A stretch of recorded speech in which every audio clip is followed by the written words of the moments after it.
ওই যে জঙ্গি এমপি যাচ্ছে, আল্লাহ নবীর সুন্নত এবং এই পোশাক কোনোদিন জঙ্গির অ্যাসেম্বল হতে পারে না। জানার সবাই এই সংসদের মান ক্ষুণ্ণ হয়েছে আমি মনে করছি।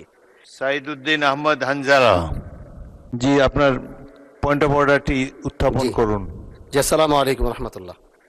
মাননীয় স্পিকার, আপনাকে ধন্যবাদ। আমি প্রথমবার দাঁড়িয়ে কথা বলছি। আসলে এভাবে কথা বলতে চাইনি, চেয়েছিলাম যখন আমার সময় আসবে আনুষ্ঠানিকতার ভাবে একটু সুন্দরভাবে কথা বলবো, কিন্তু দুঃখের সাথে বলতে হচ্ছে আমি গত 30শে মার্চ আপনার সহধর্মিনী, আল্লাহ তাকে জান্নাতের আলা মাকাম নাসিব করে, আমি তার জন্য দোয়া করি। তিনার জানাজায় আমি এসেছিলাম এবং উপস্থিত হয়েছিলাম। দক্ষিণ প্লাজা থেকে যখন আমি ভিতরে ঢুকবো, একদম কাছাকাছি পিছন থেকে কেউ একজন আমাকে সম্বোধন করছিল, ওই যে জঙ্গি এমপি যাচ্ছে।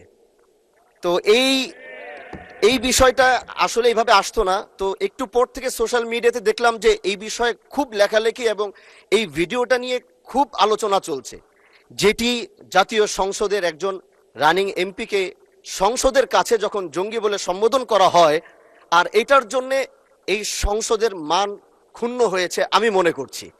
এজন্য আমি আপনার কাছে একটি অনুরোধ করব, আমাকে জঙ্গি বলার কারণটা আমি যতটুকু মনে করলাম যে আমার মাথায় একটি পাগড়ি রয়েছে এবং আমার চলায় সাদা পাঞ্জাবি সুন্নতে রাসূল রয়েছে, এটার জন্য হয়তো তিনি আমাকে ওইভাবে জঙ্গি বলে সম্বোধন সে আমাকে করেছে। আমি মনে করি আল্লাহ নবীর সুন্নত এবং এই পোশাক কোনোদিন জঙ্গির অ্যাসেম্বল হতে পারে না। জানার সবাই এই জন্য আমি আপনার কাছে একটি অনুরোধ করতে চাই, মাননীয় স্পিকার, আপনি সিসি ফুটেজ যেটি রয়েছে, আপনি যদি মাননীয় স্বরাষ্ট্র মন্ত্রী এবং সংসদের সার্জেন্ট অ্যাট আর্মসকে যদি আপনি একটু অনুরোধ করবেন বা তাদেরকে একটু নির্দেশ দিবেন যে কারা এই কাজটি করেছে।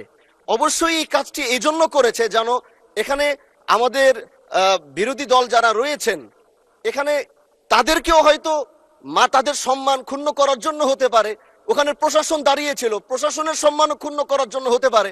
এই জন্য আমি চাচ্ছিলাম একটি সঠিক তদন্ত যদি আপনার মাধ্যমে নির্দেশনা আসতো তাহলে এই বিষয়টি ক্লিয়ার হতো। ধন্যবাদ। মাননীয় সদস্য, বিষয়টি অবশ্যই অত্যন্ত দুঃখজনক।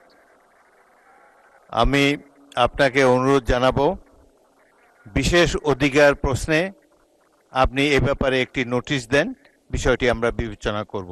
বিশেষ ধন্যবাদ।